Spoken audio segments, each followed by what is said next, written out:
Terra's Story, Chapter 44. It was no mean feat, trying to go about ordinary business while waiting for the signal that the trap had been sprung, especially when they had returned to the station during the day and their own homes in the evening. While the concept was firmly in place, there was still work to be done. Joni hurried to Cap's office after the squad meeting and immediately started the scheduled Zoom meeting on Cap's computer and turned the big screen to face the conference area. By the time Cap, Terra, and Brian arrived, Christine had joined in from the mayor's office, and Anita, Joe, and Jeff from their remote viewing facility. Cap greeted them all briefly, while Joni lit the pink candle in the middle of the coffee table, then the white sage stick beside it. She quickly cleared each of them and the area around them, then took her seat with the others, who were sitting with eyes closed, their breath slow and deep. An image shimmered above the candle, growing stronger as they focused their attention and aligned their intention. A bejeweled chest, like every treasure chest ever imagined, sat on a stalagmite that had been sheared off a few feet above the bottom of the cave. The lid was open, and in addition to piles of bundled greenbacks, gemstones of every color sparkled amidst gold bars and silver coins. Strings of pearls spilled over the sides and joined loose rubies and emerald bracelets scattered about. The stalactites and other stalagmites sparkled with raw gems, barely contained within the deposits of clay and earth on the sides and floor of the cave. As the team of lightworkers focused their energy, the ambience in the cave grew brighter and stronger. White light swirling streaks of pink and gold with an occasional ray of purple or celestial blue. As they held their focus, the surfaces of the cave became so imbued with light that they took on a mirror sheen, which in turn magnified the brightness of the love being poured into the cave. After a few minutes, there was an audible snap, and the mirror effect that had been flowing around the perimeter held form. A gazillion tiny mirrors now embedded in the walls, floor, and ceiling of the cave. The treasure chest. In the center, with all its symbols of wealth and power, was minutely reflected in each tiny mirror, an inescapable metaphor of a holographic universe. As soon as the new version of the pocket dimension locked into place, the image wavered and another took its place.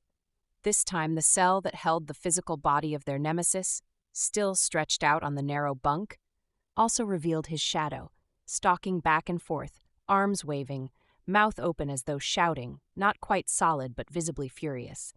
He felt their attention and began to jump up and down in rage, flashing a "fuck you" middle finger on each hand. Rather than react, the lightworkers watched from the higher perspective of the witness, although Cap preferred to call it the observer, from which they could see the tightly contracted soul hiding within he whose body. They could also see, in the field around him, different events in his process that solidified each turning away from the light to the perceived power of the dark. Following the training Mama had given them, each witness allowed themselves to register the uncomfortable resonance that brought forth awareness, if not actual memories, of times they had been confronted with such choices. Past lives and current lives flashed past in this space of no time, in which they accepted forgiveness for self and renewed the choice to live the higher vibrations of light and love, the same cautious forgiveness they offered he who. When his agitation turned to apoplexy, the flow diminished of its own accord and the first image, the treasure cave, returned. He who stilled, his attention totally focused on the treasure. "My money! My money!" he murmured, having forgotten or dismissing anyone watching. He stretched out one long, gnarled index finger and crooked it, beckoning as though the treasure could rise and float toward him. Instead, a ray of blue light appeared that seemed to indicate a faint path across ordinary dimensions to the pocket dimension protecting the cave. He who stepped forward carefully, but as soon as his foot touched what appeared to be the path, the ray of light and the outline of the path dissolved. He clenched his fists and his face contorted. They could feel his rage, but they could also sense the swirl of thoughts that turned his grimace into a smile of grim determination. While he turned toward the bunk and settled his shadow back into his physical form, they continued to broadcast light and forgiveness. Even after he turned on his side with his back toward the center of the cell and stuck one hand out to flip them another, Fuck you. Once he became motionless, the image began to fade, and the group found themselves returning to their own bodies and to ordinary reality. Mama was right, Terra, Cap exclaimed. His desire is strong enough to create an etheric pathway to the money, even though the wall of light and love we're building around him will make sure he doesn't draw in any more dark energy. I'm still not sure, though, how he's going to get enough energy to let his soul— Is that what this shadow is? 'Cause I would have said he doesn't have a soul anymore. Anyhow, where's he going to get the energy to get strong enough to hold the path in place? Cap, as I understand it from Mama's teaching. Joanie, correct me if you got a different take. Energy is always just energy. So he, who can take in the high vibe waves we send him regardless, it's still his choice what to do with the energy we're sending. The light frequencies that are growing more solid each time we do this process cannot contain him without his recoil. He knows this. He also knows that if he pushes his way through, he will be changed. Some of the layers of darkness he's armored himself with will be sort of scraped away. He hates that sense of vulnerability and loss of control that he associates with love. That's my take too, Terra, Joanie chimed in. What a metaphor, Christine commented from the screen on Cap's desk. So he's created a prison that contains him more effectively than that stupid cell because of his perceptions. He lives in a reality of pain and darkness because he won't allow in any of the higher vibrational emotions. Well, thoughts are living things, Joanie added. That's why I find it easier to think in terms of thought forms. It helps me remember that the more energy I give a particular thought, the stronger it grows. It's already taken on a life of its own and talks back to me.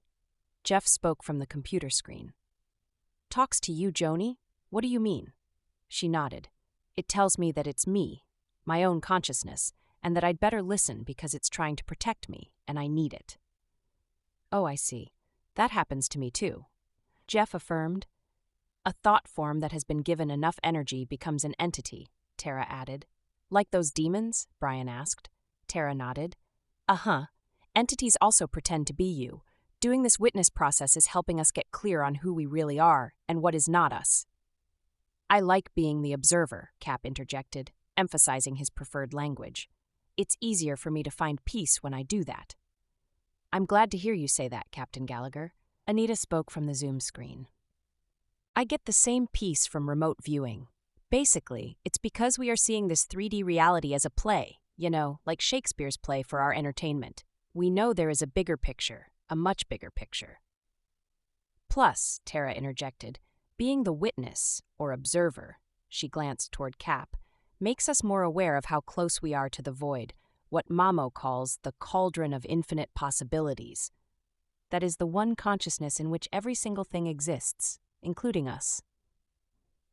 The holographic universe, murmured Brian. Yes, and we'd better get our butts in gear, folks. We've all got work to do, Cap announced. We meet back here at 3 p.m. to do this again, right? There was a chorus of agreements, then one by one the images on the computer screen waved and clicked off. The group in Cap's office collected their stuff and strode off to protect and defend the good people of the city from other aspects of darkness.